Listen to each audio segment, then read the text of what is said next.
Islam ɗaya baba. Kana so ka shiga aljanna? A'a. Islam akwai wanda bai son ya shiga aljanna? Ke san duk fafutukar da muka yana don mu samu aljanna.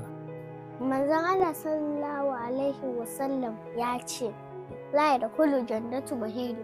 Mai rowa ba shiga aljanna. Islam ruwa na miki? Ai na ganka kana ci wani abu ka ɓoye a bayanka. A'a. Islam wai saboda kina ɗaya son ki ci biredi. Shi yasa kin ka zo saboda ke san da an ce min manzon Allah sallallahu alaihi wasallam ya ce babu abin da zai sa in ki. Islam biredi na gashi. Ni baki bani. Kana ban mamaki.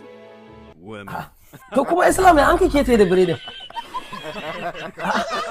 Islam ke da kin kamin nasiha akan mai rowa bai shiga aljanna.